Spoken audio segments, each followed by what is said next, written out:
მოგესალმებით კიდევ ერთხელ გედევან ფუფხაძე, ეკაბესელიას მოადგილე, ადამიანის უფლებათა დაცვის კომიტეტია.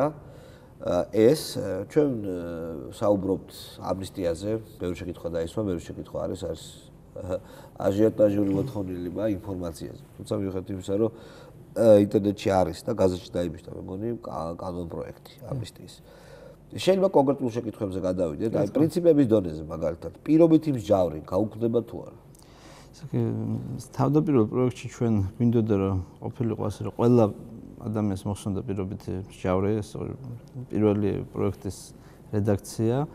ავტორები ვარაუდობდით იმას, რომ ეს იყო აუცილებელი რეაქცია იმ ყველაფერზე, რაც ქვეყანაში ხდებოდა, იმიტომ რომ პირობითი მსჯავრი პრაქტიკულად იქცა ხელისუფლების ხელში შანტაჟის ბერკეტად და ჩვენ აღარ გვინდოდა რომ ასეთი პოლიტიკა გაგრძელებულიყო, მაგრამ მაინც შეჯერებულ პოზიციაზე წავედით საბოლოო ჯამში, იმიტომ რომ იყო იუსტიციის სამინისტროს პოზიციაც, იყო საჯარო აღსრულების პოზიციაც, მათი სტატისტიკა დაიდო და ითქვა, რომ პირობითი მსჯავრი რაღაც პრევენციული მნიშვნელობის არის მაინც და აჩერებს ადამიანს დანაშაულის შეძენაზე. რა ხდება? ხდება ასეთი რაღაცა, საბოლოო ჯამში შეთანხმდით, რომ თუ მუხლი ეხება მთლიანად ადამიანს და ხდება სრული ამნისტია და ამ მუხლით აქ პირობითი მსჯავრი შენც ეს პირობითი მსჯავრი გიუქმდება, თუ გინახევრდება პირობითი მსჯავრი გინახევრდება, თუ მეოთხედება მესამედდება, მაშინ მესამედ პროპორციულად, ხო, პროპორციულად როგორც არის ჩვეულებრივ სასჯელთან მიმართებაში, ისე იქნება პირობითი მსჯავრი. ანუ შეიძლება ადამიანი გარეთ არის აქვს პირობითი მუხლი გაუშვათ მძიმე დანაშაულის და თუ უნახევრდება, გაუნახევრდება პირობითი მსჯავრი. განახევრებებსაც ეხება. აქ არის საუბარი, რომ გაუნახევრდება დარჩენილი ვადა თუ სასჯელი? სასჯელი. შეიძლება გარეთ გამოვიდეს, ხო? ოღონდ ეს ეხება ქალს, პირველად დასამართლებს და არასკუთროვანს. რა მუხლებს, აი ძირითადად როგორი მუხლებია ეს? აქ კი წერია, მაგრამ ხო, ჩამონათვალი მუხლობრივი შეიძლება თეორიულად შეიცვალოს. მაგრამ არ გამორიცხავთ იმას, იმიტომ რომ ორშაბათს აქ იყო მაგის შეკითხვაც და ბარემ დავასწრებთ და გავცნობ პასუხს. ორშაბათს იქნება ბოლო მუხლობრივი განხილვა იურიდიულ კომიტეტზე და მე უკვე დღის წესრიგში შეტანილია უკვე პლენარულზე და თუ ორშაბათს სესიაზე არ მოხდა განხილვა, კვირის მანძილზე აწვევა. ნაწილი ეს არის 180 მუხლი, ეს არის თაღლითობა. ძალიან ბევრი ბიზნესმენი ქალბატონი არის აი ამით დაჟილი. აქ წერია რომ განახევრდება 180 მუხლის მეორე, მესამე და მეოთხე ნაწილები. ანუ გაუნახევრდებათ არა დარჩენილი, არამედ მიჯილი. და თუ პირობითი აქვს, ის პირობითის გაუნახევრდება, პირობითი შეიძლება გარეთ გამოვიდეს, მაგრამ აი ეს ნახევარი დარჩეს, ხო? თუ აქ დაუშვათ 5 წელი მიჯილი და კიდე პირობითი 3 წელი იჯდა, გაუნახევრდა, გარეთ გამოდის, მაგრამ 2 წელი თუ პირობითი ქონდა პლუს ამას 1 წელი პირობითი დარჩება. ასაგებია. კარგი, ნუ აქ არის ბევრი მუხლი, მაგალითად 177 არის ესეთი მუხლი, კურდობა, აქ ნახევრდება როგორც ჩანს. თუ არის მეორეჯერ დასამართლები, რეციდივისტი არა, იგივე მუხლია რეციდივისტობა, მაგრამ არის მეორეჯერ დასამართლები და ასე შემდეგ. მეორეჯერ დასამართლები საუბარია იმაზე, რომ განზრახი დანაშაული აქვს მეორედ ჩადენილი. მაშინ სრული ამნისტია ასეთ ადამიანებზე არ ვრცელდება. აბა რა ვრცელდება? განახევრება ან მეოთხედით შემცირება. მეოთხედით თუ მესამედით? მეოთხედით. ანუ აქ წერია მესამედ, თქვენ მეოთხედამდე დაიყვანეთ, ხო? ტობესული რედაქცია.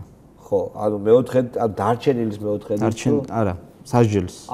სასჯელი, ძალიან კარგი. ადრე მაგ რედაქციაში წერა დარჩენილის მესამედი და დარჩენილის მესამედს სასჯელის მეოთხედი ჯობია, იმიტომ რომ დარჩენილი მესამედი ძალიან უსამართლო, ეს რას ნიშნავს, რომ მე 7 წელი მოვიხადე სიტყვაზე უკვე და დამჩა 1 წელი და იმ წლიდან ზოგს აქ 2 წელი მოხდილი და 7 წელი კიდე. ნუ ეს არ იქნებოდა სამართლიანი მიდგომა, ამიტომ ჩვენ თქვით, რომ ანუ ეს ქალბატონმა რომ დაარეკა, რომ აი 5 წელი აქვს მიჯილიო, 4 წელი ზისო თუ მეოთხედე შეეხება გამოდის. გარეთ გამოდის, გასაგებია. ანუ ეს არის საუბარი იმაზე, რომ იქნება მთლიანად მიჯილის მეოთხედე. მიჯილის მეოთხედე. ძალიან კარგი. ნარკოტიკულ დანაშაულზეა საუბარი, ჯესეთი გასამიჯნია, ჩემი აზრით, კაფიოდ ვერ მოხერხდა ეს, ვერ დაადგა საშველი, იმიტომ რომ პოლიტიკური ნება არის გავსაღებელი და მოხმარებელი. ვერ გაიხო ეს ორი რამ, მაგრამ ნუ ეს ალბათ შემდეგი მუშაობის თემაა. დამატებით სასჯელები იყო იქ მართვის მოწმობის ჩამორთმევა და ასე შემდეგ. იმათ რა ეხებათ? მართვის მოწმობაზე გვაქვს ჩანაწერი. თუ რაიმე არ შეცვლილა მუხლობრივი განხილვის დროს მართვის მოწმობა დაუბრუნდება. ანუ მართვის მოწმობა დარჩენია საექიმო აქ არის ესეთი მარტო მართვის მოწმობის დაბრუნება გვიწერია ჩვენ. როგორც მახსოვს და კიდე შეიძლება რაღაცა ჩანაწერი იყოს საქმე ნამდვილად არ წერია. მაგ ჩვენ პრინციპების დონეზე რომ ვიხილავდეთ, მაინც მივდექით ისე რომ დაზარალებულის მომენტი გავითვალისწინეთ ყველა საკითხთან დაკავშირებით აბსოლუტურად. ანუ აქ საუბარია მარტო მანქანის მოწყობაზე, ხო? მეტი არაფერი. მართვის მოწყობაზე. გასაგებია. დამატების სასჯელებიდან უგრძნება მარტო მანქანის მოწყობა. კიდე არის რაღაც ჩანაწერი. აქ არის? უნდა იყოს. არ არის სხვა შორის. აქ არ არის, მაგრამ თავარი და გამახსოვდათ, ხო? კარგი. შემდეგი. არა, მე თვითონ ავტორი ვარ, მაგრამ მე ბევრი რამე შეიცვალა პროექტში, იმიტომ რომ ხო დააპირებთ თქვენი აზრით? რომ კიდე რაიმე ჩაიწერო. იქ არის მაგალითად რაღაც გარკვეული პედაგოგიური თანამდებობები. იქ არის თავარია მართვის მოწყობა. ამნისტიით არ უნდა ავიღოთ მანდამაინც ორიენტაცია, რომ ყველაფერი ამნისტიით უნდა გადაწდეს. არის სასამართლო სისტემა და კი ბატონო, აი სასამართლო სისტემაზე გეკითხებით. გადახედებათ თუ არა განაჩენებიო 260 მუხლის მეორე ნაწილზე სხვა განაჩენებია დამდგარი. ხო, არა, 260 საერთოდ სპეციფიური მუხლი ახლა თქვით ახლა წერია ერდა იგივე მუხლში მოხმარებაზე და გასაღებად. არ შეიძლება უნდა იყოს კვალიფიციური დანაშაული გასაღება და სხვა დანაშაულია მოხმარება. უკვე პროექტი შემოტანილი აქვს კობა დავითაშვილის დეკრიმინალიზაციასთან დაკავშირებით მომხმარებლის. ეს დოზა რო არ უპოვა არაფერი, უბრალოდ ციკლში რო უპოვა დოზა. ხო, თუ დაფიქსირდება რომ ადამიანი არის მომხმარებელი, სწამალი ჭირდებოდა მოხმარების მიზნისთვის და უკაცრავად, არა, ძალიან საინტერესოა. მოხმარებლად ვინ ჩაითვლება თუ აი გეროინის რაღაც დოზა, ოღონდ რო ხვდები რომ ეს არ ყიდის, არამედ თავისთვის ჭირდება. აი ეს არ იქნება სისხლისამართლის დანაშაული? მაგ ჯერ პროექტია შემოტანილი ჯერ მაგალითებისაგან. თუ როგორ არის? როგორ წერია? ხო ხვდებით არა ძალიან საინტერესო საკითხია. მესმის, იმიტომ რომ იმას ერთია თვითონ გაყიდვა, ანუ გაყიდვა რა არის? გაყიდვა უნდა დაუკიცო.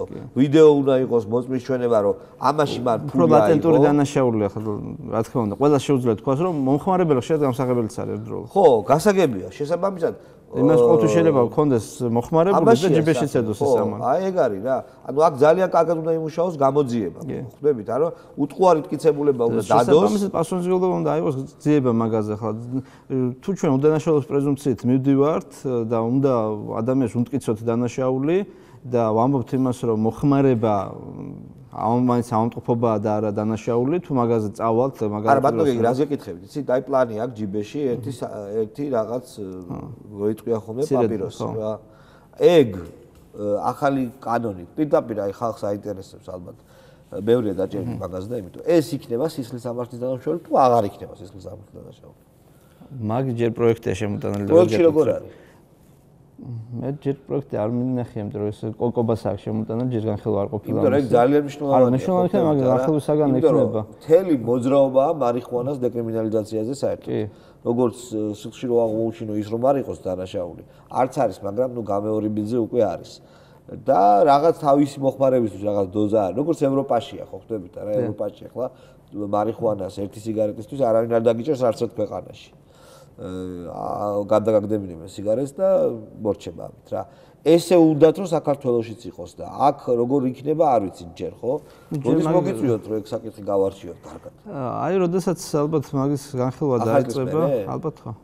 კარგი და ეს რო შეიცვლება, ვინც ამით არის გასამართლებული, რა თქმა უნდა, მდგომარეობა შეიცვლება. ამ ამნისტიაში ჩვენ 260-საც და მოხმარებას ამ ამნისტიაშიც ვეხებით ჩვენ. არა, როგორ არა ჩვენ აგერ წერია რომ უნახევრებთ პირველად დასამართლებს და დანჩენს და უმეოთხედებთ უკვე მრავალჯერ დასამართლებს, მაგრამ ეს ძალიან მნიშვნელოვანი საკითხია მერწმუნეთ, იმიტომ რომ ხალხს ძალიან აინტერესებს ეს თემა და გასაგებია, ანუ თქვენ ჯერ ეს დახვეწილი არა გაქვთ ეს კანონ პროექტი, ყობას მოიცოთ. ყობას ინიციატივია მაგას. ყობა ჯობია ისა გვანცა თუ არის შესაძლებელი იქ დაკვირაში აუცილებლად დაგვეგმოთ ყობა დავითაშვილი, რომელიც აი ამ თემაზე ეს არის ძალიან მნიშვნელოვანი თემა, უამრავს ეხება უამრავ ადამიანს და კარგი ის არის რომ თუ ეს კანონ პროექტი ძალაში შევიდა ხო დეკრიმინალიზაციის ვინც არის უკვე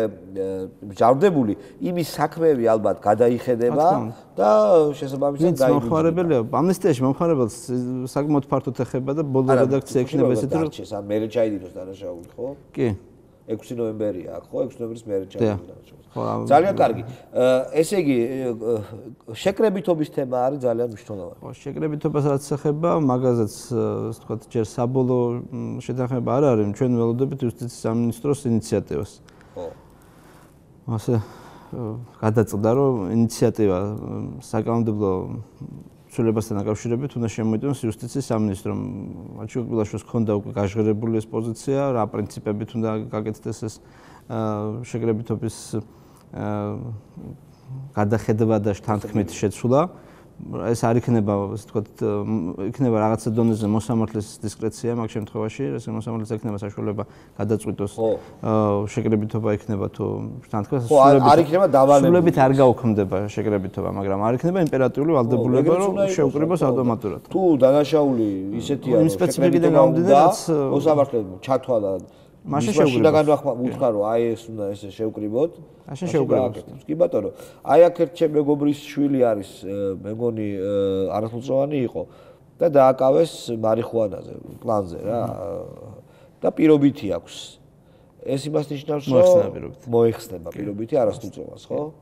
პირობითი მოეხსნება. ძალიან კარგი. კარგი, ესე იგი, რამდენი ადამიანი გამოდის გარეთ? ეს სტატისტიკა ჩვენ 7000-ია ეგრე ამბობ. არა, 7000 საკმაოდ გაზრდილი ციფრია, მაგრამ 3000-ზე ნაკლებიც არ იქნება. 3000-ზე ნაკლები. დანარჩენები მოუწევთ პირობით ადამიანელი გათავისუფლება და ასე შემდეგ. ყოველ შემთხვევაში აი მის მერე რაც შეუმცირდებათ, მე უკვე შეიძლება ინდივიდუალურ რეჟიმზე გადასვლა და ახლა ჩვენ პრინციპულად მივაჩნდა თავიდანვეც, რომ უნდა მაქსიმალურად შეუმციროთ პატიმართა რაოდენობა საქართველოს, იმიტომ რომ პატიმარი არის პოტენციალური დამნაშავე. რაც უფრო დიდი ხანი რჩება ეს იმ სივრცეში, რაც სიხექვია, მისი მენტალობა, რესოციალიზაციაც სიხეში ადამიანს არ ხვდება რა. 108 და აი ცოტა ისეთი ძიმე მუხლები აქვს ყრილობის თელობა და იმათ თელობებთან დაკავშირებით გვაქვს ჩვენ ჩანაწერი, მაგრამ ახლა იქ სადაც დამდგარი შედეგია, ახლა ისინი ავტომატურად მეოთხედება, ხო? ის ყველობები. არაფერი არ ეხება, ხო? ყრილობას, გაუპატიურებას და ასეთ რაღაცას. ძიმე მუხლებს არაფერი არ ეხება. ეს ძიმე ზოგი სხვაც არის, ძიმე ყაჩაღობას მაგალითად ეხება, ხო? აქ საუბარი არის ძალადობრივ შედეგზე. და საუბარია იმაზე, რომ ხა არის მუხლები, რომლის ჩამდენ პირებისთვისაც ხო თუ ვინმეს მიაჩნია რომ უკანონო პატიმარია, იმას უკვე კონკრეტულად ინდივიდუალურ რეჟიმში განახილავს პროკურატურაც და სასამართლოც. გასაგებია თუ აი 108 ამნისტიით აი ბევრი შეშლება როდის ამნისტიაზე არის საუბარი, შეწყალება ამნისტია ხანდახან ხალხს ეშლება შეფასებების დროს და ამნისტია ეხება მუხლს და არა პიროვნებას. სხვა რაღაც მინდა ვთქვათ. დასამართლობა თუ ეხსნებათ? სასამართლოება ავტომატურად არ ახსნებათ, ახსნებათ მარტო იმათ, ვინც სრულად შეეხება. ანუ იმათ ეხება დასამართლოება, ხო? ეს ცოტა ის ხო არ არის უსამართლო, იმიტომ რომ დაუშვოთ სხვამ მოიხადა სასჯელი ბოლომდე და მაგაზე მე რამდენადაც მახსოვს ამოსრულებელ ხელისუფლებაში მაინც არის პოზიცია, რომ დასამართლოების მოხსნაზე ისინი წინააღმდეგი არიან, იმიტომ რომ მეჩნიათ, რომ ესეც არის ამნისტიის ამოცანა არ არის სრულებით, ასე ვთქვათ, გაწმინდოს და ნულოვან მდგომარეობიდან დააწესებინოს ადამიანს. სხვა რაღაცას გეკითხებით. ეხლა სამსახურებმა დაიწყოს იმ ხალხმა და რესოციალიზაცია უნდა მოხდეს ახლა თუ ეხლა ვინც გამოდის, ხო? ამნისტია, ვისაც სრულად ეხება, ხო? იმათ დასამართლეობაც ეხსნებათ? არა. ვინც გარეთ გამოდის, იმათ არ ეხსნება დასამართლეობა, რჩებათ. ნუ რაღაც კანონია, რამდენი წლის შემდეგ ეხსნებათ. ანუ სამოხელეო დანაშაული აქ არის? სამოხელეო დანაშაულს არ ეხება ამის. საერთოდ, ხო? ეხება მეოთხედის დონეზე. მეოთხედის დონეზე, დარჩენილის მეოთხედის, მაგრამ სამოხელეო დანაშაულითა, სხვა დანაშაულით გამოსული კაცი ეგრევე ვერ დაიწყებს საჯარო სამსახურს, სადაც აკრძალვა სამოხელეო დანაშაულის, ან სხვა დანაშაულის. მას შეუძლია სასამართლოს მეშვეობით მოიხსნას სასამართლოები. გასაგებია, ძირფასუდელი მაყურებლებო, თითქმის ყველაფერია გასაგები, უბრალოდ ვისაც აინტერესებთ მუხლები ჯერ არ არის დადგენილი. ინტერნეტში აი ეს ეკაგიგაურის ორგანიზაცია საერთაშორისო გამჭვირვალობა საქართველოს აი აჩვენეთ თუ შეიძლება ეს ვებგვერდი აი აქ არის პირდაპირ Transparency G აი ეს პირდაპირ არის აი აქ მითითებული ეს მუხლები ხო შედით და ნახეთ, ჯერჯერობით ეს შეცვლილი არ არის. რას ვარაუდობთ, როგორც შეიძლება დაემატოს, უფრო გამკაცდეს თუ უფრო ტოლერანტულად? არა, დამატებას მე გამოვირიცხო, შეიძლება რაღაცა მუხლები ამოვიღოთ, რა გქოთ, აქ ხო გამორიცხვის პრინციპით აქვს მუხლები და შეიძლება ვთქვათ ცალკეული მუხლი ამოვიდეს და გაუმჯობესდეს სიტუაცია, ხო? კარგით, გასაგებია. ესე იგი, გამეოთხედება არა დარჩენილის, არამედ ისჯილის გამეოთხედება არის უფრო კარგი ვიდრე ხშირად განახევრებაც კი დარჩენილის, იმიტომ რომ დიდვადიანია. სამუდამოებს მუდმივი პატიმრობა მიჯილებს არ ეხება. ხო, მაგ რაღაც ჩანაწერს ვაპირებდით, მე უბრალოდ საბოლოო რედაქცია არ მახსოვს, აი ორშაბათის განხილვების მერე უკვე ჩვენ გვექნება საშუალება ყველას ზუსტად ვთქვათ მუხლობრივად ვის როგორ შეიძლება. ძალიან კარგი, ძალიან საინტერესო იყო მე მგონი პროდუქტიული ეს საუბარი. ჩვენ ველოდებით კობა დავითაშოს, რომელიც აი ამ მოხმარების დეკრიმინალიზაციაზე ისაუბრებს ჩვენთან, ეს იქნება მომავალ კვირაში. თქვენ მადლობას გეუბნებით და რეკლამას ვნახავთ ახლა. ჩვენ პირდაპირ ეთერში ვართ, ძვირფასო მაყურებლებო, კვლავ ჩვენი განაცემის სტუმარი არის გაზრდების რედაქტორი გასკუში, მოგესალმებლაშა. ჩვენ დღევანდელი დილის განხილვის თემა არის სიტუაცია მედიაში, ბოლო-ბოლო ჭარტურია გადადგა, წავიდა თუ არ იცი, ჩემზე მეტი არ იცი, ხო, იმიტომ რომ არა ვიცი, როგორც მე ვიცი, დღეს თითქოს აპირებს პრეს კონფერენციის გამართვას. ხო, რაღაცის თქმას, არ ვიცი. კი, გასაგებია. მთელი პრობლემა იმაში იყო, რომ ამ ხნის მანძილზე მედიასგან ხელისუფლებამ გააკეთა პროპაგანდისტული იარაღი. ურო პირდაპირ, რომელიც თავში უტყოდა ამ უროთი ყოველდღე, ყოველთვის მარეთდღე და ამ ფულს ამ უროში ხარჯავდა და რესურსები იქით მინდა. პრაქტიკულად ეს იყოს, როგორც მე ხედავ ახლა, სამინისტრო კიდევ ერთი, ყველაზე მნიშვნელოვანი ალბათ და უბრალოდ წავიდა მთავრობა, სამინისტრო გაუქმდა. ასე შეიძლება ვიმსჯელოთ? არა, სამინისტრო არსებობს, იმიტომ რომ არსებობს სტრუქტურა, არსებობს ხალხი, არსებობს ჩართა ტელევიზორში და არის, ასე რომ ბიუჯეტი არ აქვს, მუხლი აღარაა ბიუჯეტი. იცი რა, რო გაუქმდეს, შეიძლება სხვა რამეს დავარქოთ მას, ყოველ შემთხვევაში რომ შეიცვალოს რაღაც მას ბევრი რამის შეცვლა ჭირდება. ამ ჭირდება. მე მგონია კანონის შეცვლა ჭირდება სტრუქტურული ცვლილებები, რომელიც ამ კანონს დაეყრდნობა, იმიტომ რომ ბორდი არის თავიდან ასაწყობი. საზმაოს გულისხმო?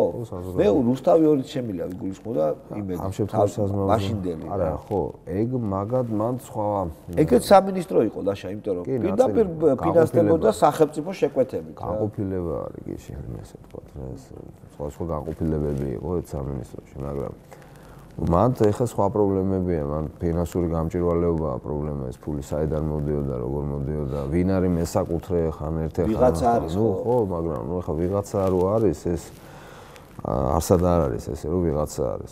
თუ ქვეყანას პრეტენზია აქვს, რომ არის ნორმალური დემოკრატია, ვიღაცა არ ვერ იქნება, იმიტომ რომ ჯერ თინ ვიღაცამ გადასახადი უნდა იხადოს. ამიტომ სრუმაგიერი მფლობელი ქვია მას. ეგ დაუშვებელია, რომ ვიღაცა არის და ასე ვთქვათ ნომინალური მესაკუთრეა. იმიტომ რომ ეს ხო, ეს ნიშნავს, რომ ეს რაღაცას მალავს, გადასახადს მალავს, ფულს საიდან რაღაც მალა, რატომ მალავს? იმიტომ რომ მიშაა მფლობელი და მიშა შეიძლება ვლადიმერია, ხო? ხო, მაგრამ ჩვენ ხო ვიცით, რომ მაგალითად რუსთავი ორის მფლობელი, ვინც არის ის არ არის, დარწმუნებული ვარ მაგაში. და არის ხელისუფლების უმაღლესი თავმჯდომარის პირი ალბათ. თუ მარტო პოლიტიკური მოტივია, ესე წმინდა და მეტი არაფერი არ არის, ფული სუფთა არის და ამ შემდეგ ეგ კიდე სხვა თემა, თუმცა ახლა მანდაც პრობლემაა კანონთან, მაგრამ ეს კიდე სხვა თემა. არა, აქ რაზეა საუბარი? ფული საიდან მოდიოდა, რა მოდით? არა, ჩვენ ვიცით საიდან. ბიუჯეტიდან ნაწილი ხო? დარწმუნებული ვარ. რეკლამის მომცემების დატერორება. მოდი ბიუჯეტით დავიწყოთ. დავიწყოთ.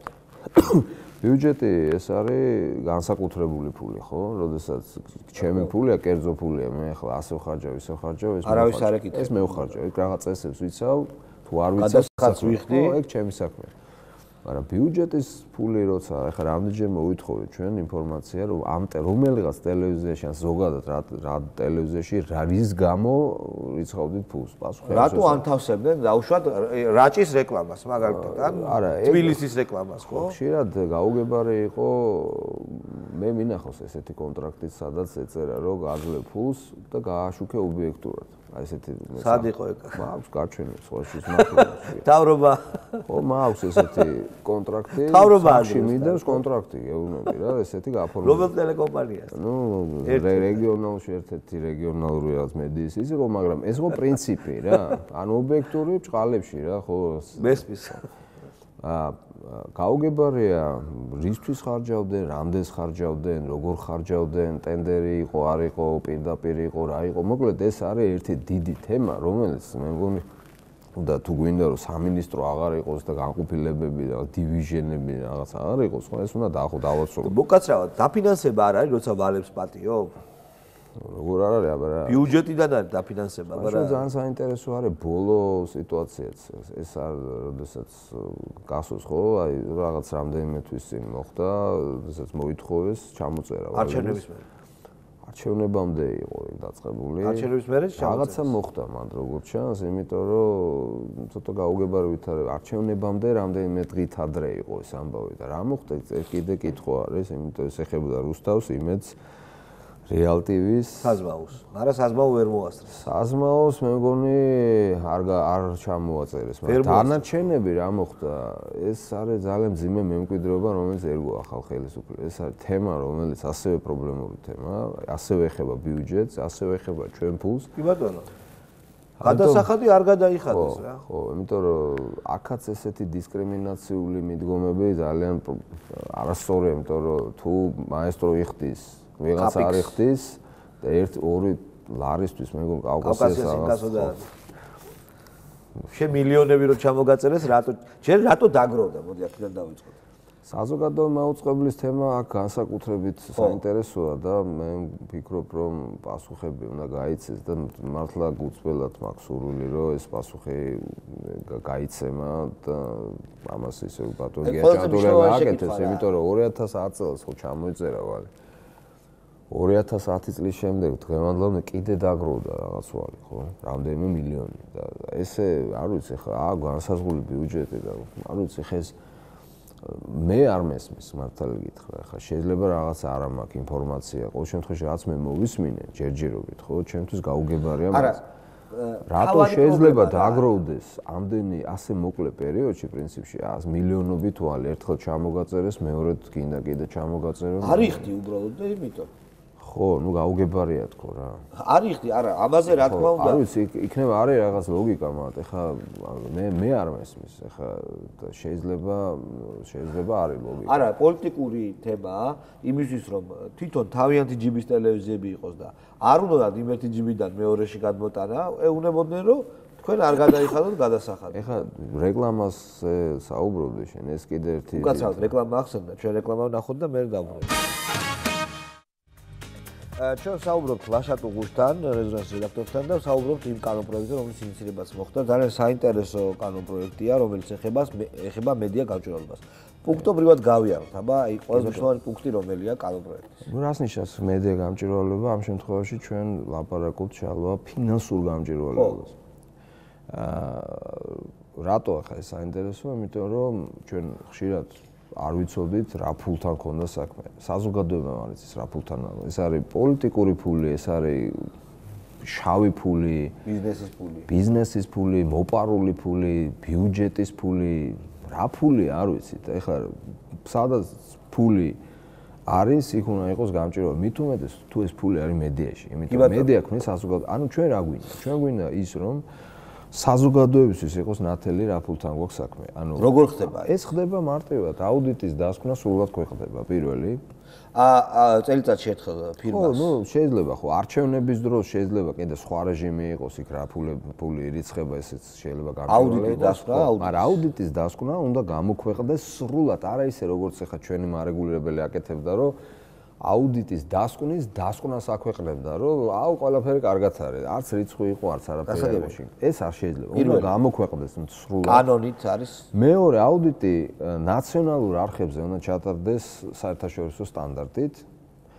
საზოგადოებრივ მაუწყებელმა უნდა საერთაშორისო აუდიტის საერთაშორისო მსგავსი. ნუ რაღაც ერსტენიანის მსგავსი მაღალი დონის აუდიტმა უნდა ჩაატაროს აუდიტი. რატომ? იმიტომ რომ აი ეხლა დღეს რაც ხდება თქო, ხო საზოგადოებრივ მაუწყებელთან ამბობენ რომ გადაურიცხეთ ფული, პიკი ამბობდა არ გადაურიცხეთ, რაღაცა ვალი დაგროვდა, ვერ გავიგეთ რა ერთ-ერთს ამბობს, მეორეს ამბობს, ბორდი არის გარკვეული აუდიტის და ხო რა თქმა უნდა, როდესაც იქნება ნათელი, მაშინ ასეთი რაღაცებიც ვერ მოხდება, იმიტომ რომ ხო.